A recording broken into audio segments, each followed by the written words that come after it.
Hey everybody, welcome back to Dharma Media and the Dharma Health Institute. I'm going to be talking about an issue with health, our flexibility, fluidity, which has a direct correlation between health and wellness. You have four unique sections of your spine: your C-spine, your thoracic spine, the lumbar spine, the sacral spine. Each of those areas allow a certain pitch or angularity to your body that makes us who we are. Whenever we lose range of motion in those areas, it affects our overall health. There are 33 vertebrae altogether, and they allow us to move at small angle movements sequenced together that makes us either fluid, restricted. If you don't use one part, or if you overuse one part more than the other, it will damage the other part of the spine. You start to feel like your body can't move the way it used to. You have stiffness, you have limits in your movement and so forth, and then that stiffness starts to consume your whole body. So there are things you can do, and the first thing you could do is have an understanding of how your body works and understand that there should ideally be a change of narrative. Don't think about stretching, tugging, and pulling. Think about your body becoming more fluid. Something as simple as separating the neck from the shoulder. This is your C-spine, this is your thoracic spine, this is your lumbar spine, and here's your sacral spine. Well, this allows you to do the hula hoop. So we're going to go here. I'm going to separate the legs. I want to reach up in the air, and not only do I reach straight up, but I want to reach slightly behind me to open up the waist and not collapse the spine in my back. So as I reach up, I want to reach as if I'm reaching for something that's just too slightly out of reach. I'm going to open up, lengthen my waist.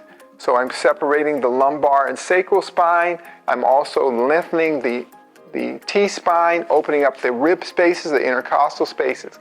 My head is very relaxed, as if I were lying on a pillow, because I don't want to have taut, straining muscles while I'm doing that. And I'm going to go. Then I'm going to simply pivot my body at the waist. Hold your waist right here. You'll feel your hip bones, and tilt forward with the legs straight. That's all you want to do, is tilt forward with the legs straight. Open one foot, step out, and do the same thing on the other side. You'll feel it in your legs, but one of the reasons you feel it strain in the back of your leg is because your low back is compressed or tight, or that S-spine, that sacral spine, and lumbar spine. So we want to get a little more space in there. Remember, we want to make our bodies fluid, and the consequence of fluidity is flexibility. So as I reach out here, I just want to turn my body a little bit while reaching. Why do I want to reach? Because I want to create more space in the vertebra. I want to have more facet space so my spine moves fluidly, more serpent-like than robotic. I'm going to do the same thing on the other side. I'm going to reach out.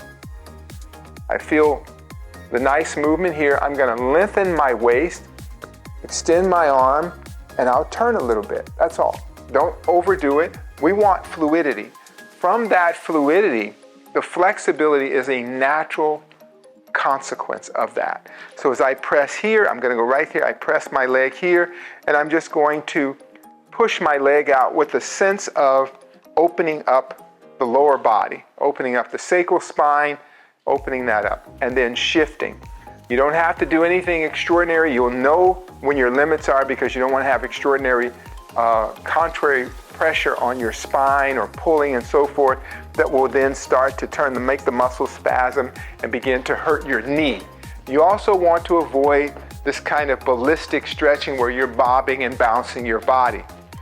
Think of moving more fluid through your body, or more energy through your body, the way a water goes through a water hose, or the way a stream flows down a mountain. That's how you want to really work your body and flexibility.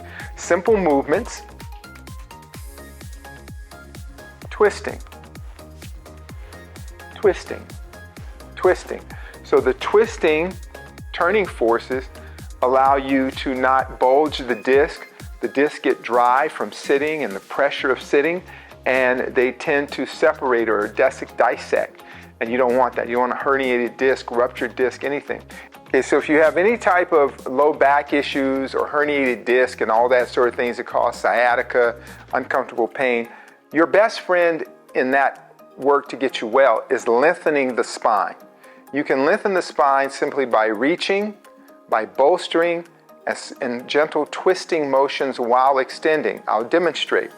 So something as simple as standing here You don't have to overextend your legs. They're not that far apart, but you're going to reach up, again, as if something was just out of reach, and you're going to pivot at the waist and then reach forward. Don't try to bend over. Don't be goal-oriented, be process-oriented. I'm going to reach, and then I'm going to turn my body. That turning gives that pressure in your spine somewhere to go so that you can release pressure in your spine. But I'm not collapsing on my spine because that's why I'm reaching. Don't bend for the sake of bending. Reach, hold.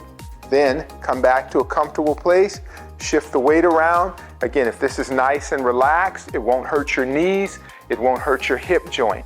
Only when you're straining and trying to force your body to stretch will you find yourself injuring your body. So I'm going to go to the other side, and I'm going to simply twist. Here's that twist. There's my lumbar, there's my sacral spine, my thoracic spine, my intercostals are opening up.